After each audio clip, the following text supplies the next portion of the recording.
12h12, 23h23. C'est toujours plaisant de tomber sur ces heures remarquables. Et plus ça va, plus j'ai l'impression que ces coïncidences se multiplient et, et je m'en réjouis. C'est un phénomène nouveau. Avant, avec les aiguilles, rien n'était aussi extraordinaire. À la limite, leur pile, ou même les demi. Mais rien qui soit aussi saisissant que, que ce dédoublement parfait des chiffres, comme un clin d'œil du temps. Je les attends à ma montre, sur mon téléphone, euh, sur l'écran d'ordinateur ou sur le bandeau défilant des informations à la télévision. Je les collectionne. La nuit, je me réveille et je les surprends sur le cadran de mon réveil. Et alors, moi qui ne croyais à rien, je me mets à soupçonner des anges qui, qui s'envolent comme, comme de bons oracles. Hier, à la pharmacie, j'ai acheté du Lexomil et une brosse à dents.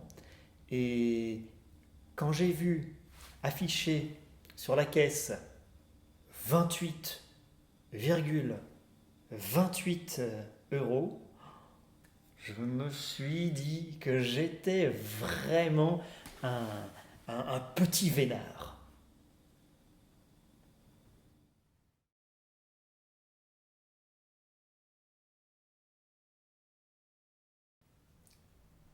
Maman m'a demandé de ranger ma chambre. Elle dit que si nous mourons sur la route de la plage, comme beaucoup de gens meurent d'accident, il ne faut pas que l'on puisse penser que nous sommes des personnes négligées. Je range, mais je ne suis pas d'accord. Je me dis que si nous sommes morts, qu'est-ce que ça peut bien faire ce que les autres pensent? De toute façon, si nous mourons sur la route de la plage, nous ne reviendrons jamais ici. Et nous deviendrons dégueulasses avec de la terre dans les trous de nez et des asticots dans les oreilles. Et puis, s'il y a tant de risques à partir, autant ne pas partir. Et si je lui dis ça, je me prends une claque. Elle se saigne aux 4 veines pour nous emmener à cette foutue plage. Ce qui me console, c'est que je range probablement pour la dernière fois.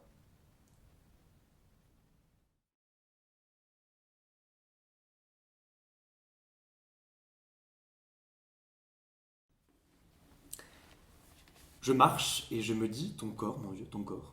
Pourquoi le laisses-tu systématiquement dans la salle de bain? Ton corps n'est pas un chien qu'on enferme. Il te donne entièrement satisfaction et pourtant, une fois réveillé et lavé, tu l'abandonnes au profit de nippes qui ne valent pas un clou. Tu devrais l'emmener partout. Chat, c'est vrai. Mais comment faire? Toute cette peau là, tous ces poils, même bien savonnés, ils font peur.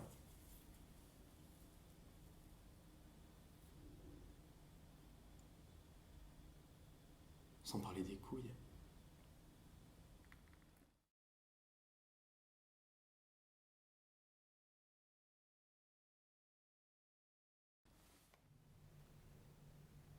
J'ai d'abord ressenti des picotements dans la gorge. Et puis, l'air s'est brusquement solidifié. Le coupable était le tissu rose fané dont était tendue la pièce. J'ai ouvert la fenêtre pour reprendre mon souffle et puis je me suis jetée sur les murs, me servant de mon poids pour tout arracher à main nue, balançant au fur et à mesure les lambeaux par la fenêtre. Dans cet étrange corps à corps avec la maison, j'ai entendu comme un appel, une supplication. Un papier peint à grands motifs psychédéliques était apparu, elle me demandait de l'en débarrasser. J'ai arraché le papier peint par lait entier, sentant sous mes mains le corps reconnaissant d'une immense bête. Sous les motifs psychédéliques, des groupes d'Indiens galopaient dans un désert. Elle n'en voulait plus. J'ai exterminé les Indiens. Je n'avais bientôt plus d'ongles, heureusement. Sous les Indiens, il n'y avait plus rien qu'une plaie eczémateuse et sanguinolente.